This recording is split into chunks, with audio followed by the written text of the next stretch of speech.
You, John Fitzgerald Kennedy, do solemnly swear I, John Fitzgerald Kennedy, do solemnly swear that you will faithfully execute the office of President of the United States that I will faithfully execute the office of President of the United States and will, to the best of your ability, and will, to the best of my ability, preserve, protect, and defend the Constitution of the United States. preserve, protect, and defend the Constitution of the United States. So help you God. So help me God.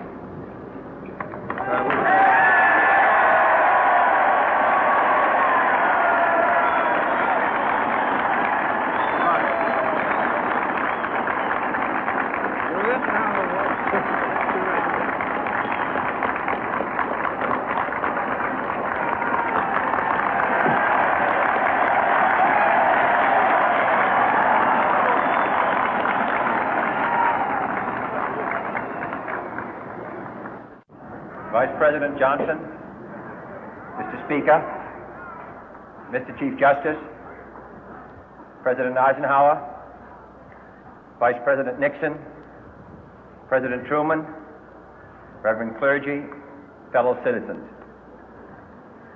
We observe today not a victory of party, but a celebration of freedom, symbolizing an end as well as a beginning, signifying renewal as well as change. For I have sworn before you and Almighty God the same solemn oath our forebears prescribed nearly a century and 3/4 ago. The world is very different now, for man holds in his mortal hands the power to abolish all forms of human poverty and all forms of human life. And yet the same revolutionary beliefs for which our forebears fought are still at issue around the globe. The belief that the rights of man come not from the generosity of the state, but from the hand of God. We dare not forget today that we are the heirs of that first revolution. Let the word go forth from this time and place to friend and foe alike that the torch has been passed to a new generation of Americans born in this century, tempered by war, disciplined by a hard and bitter peace, proud of our ancient heritage, and unwilling to witness or permit the slow undoing of those human rights to which this nation has always been committed and to which we are committed today at home and around the world.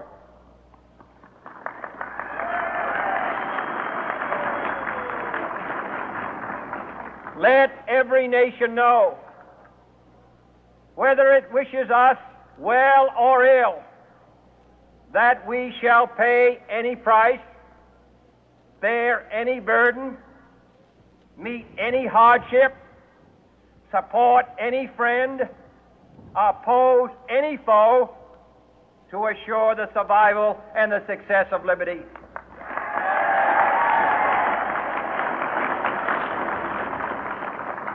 This much we pledge and more.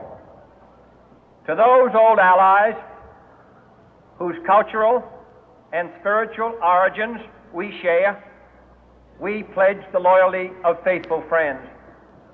United, there is little we cannot do in a host of cooperative ventures. Divided, there is little we can do, for we dare not meet a powerful challenge at odds and split asunder.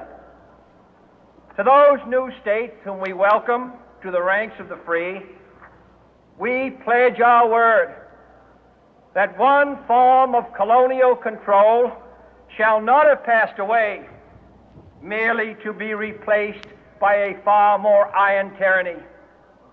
We shall not always expect to find them supporting our view, but we shall always hope to find them strongly supporting their own freedom, and to remember that in the past, those who foolishly sought power by riding the back of the tiger ended up inside.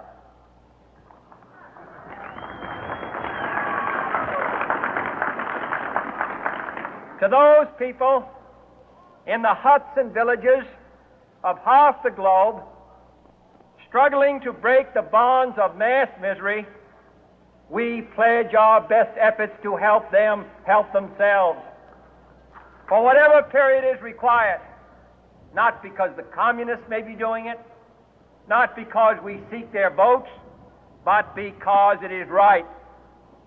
If a free society cannot help the many who are poor, it cannot save the few who are rich.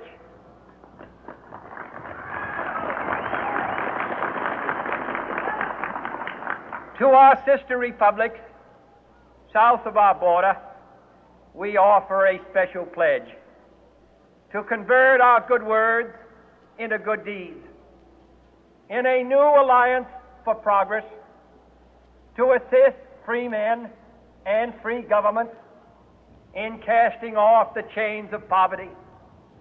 But this peaceful revolution of hope cannot become the prey of hostile powers. Let all our neighbors know that we shall join with them to oppose aggression or subversion anywhere in the Americas. And let every other power know that this hemisphere intends to remain the master of its own house.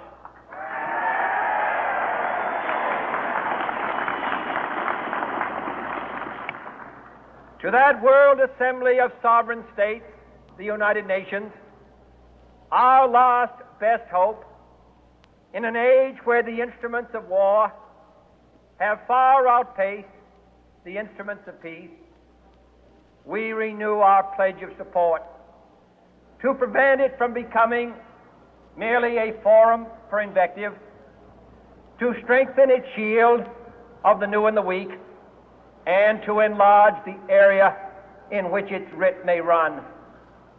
Finally, to those nations who would make themselves our adversary, we offer not a pledge, but a request that both sides begin anew the quest for peace. Before the dark powers of destruction, unleashed by science, engulf all humanity in planned or accidental self-destruction, we dare not tempt them with weakness, for only when our arms are sufficient beyond doubt can we be certain beyond doubt that they will never be employed. But neither can two great and powerful groups of nations take comfort from our present course, both sides overburdened by the cost of modern weapons, both rightly alarmed by the steady spread of the deadly atom, yet both racing to alter that uncertain balance of terror that stays the hand of mankind's final war. So let us begin anew, remembering on both sides that civility is not a sign of weakness, and sincerity is always subject to proof. Let us never negotiate out of fear, but let us never fear to negotiate.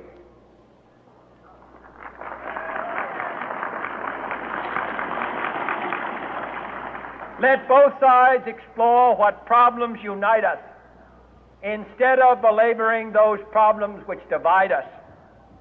Let both sides, for the first time, formulate serious and precise proposals for the inspection and control of arms, and bring the absolute power to destroy other nations under the absolute control of all nations.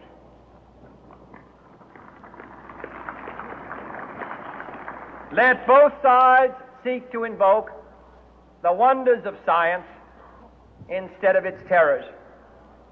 Together, let us explore the stars, conquer the deserts, eradicate disease, tap the ocean depth, and encourage the arts and commerce.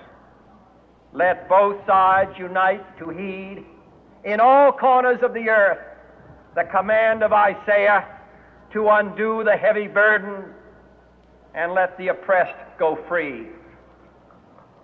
And if a beachhead of cooperation may push back the jungle of suspicion, let both sides join in creating a new endeavor, not a new balance of power, but a new world of law, where the strong are just and the weak secure and the peace preserved.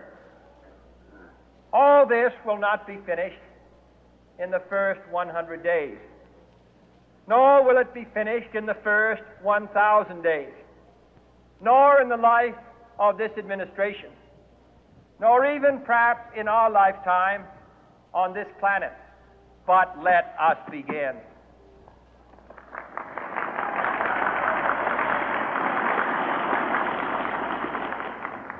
In your hands, my fellow citizens, more than mine, will rest the final success or failure of our course.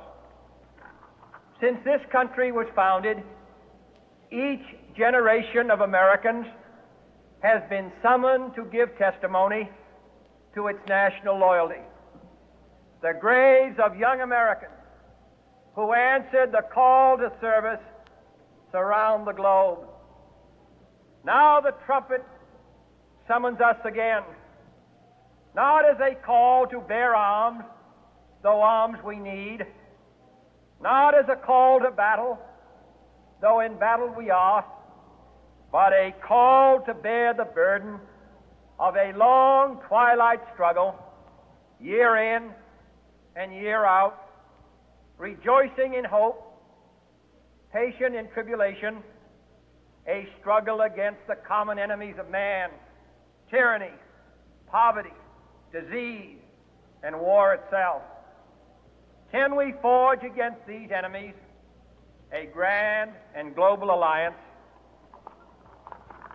north and south, east and west, that can assure a more fruitful life for all mankind? Will you join in that historic effort?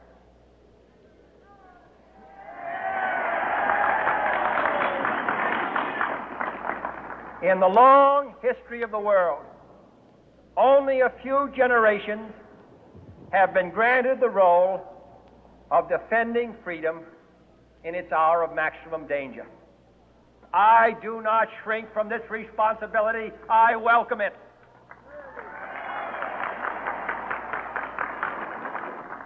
I do not believe that any of us would exchange places with any other people or any other generation. The energy, the faith, the devotion which we bring to this endeavor will light our country and all who serve it. And the glow from that fire can truly light the world. And so, my fellow Americans, ask not what your country can do for you, ask what you can do for your country.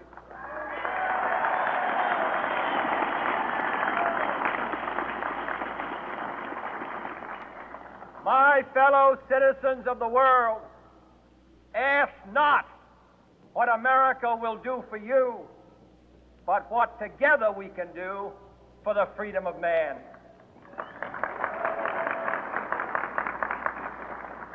Finally, whether you are citizens of America or citizens of the world, ask of us here the same high standards of strength and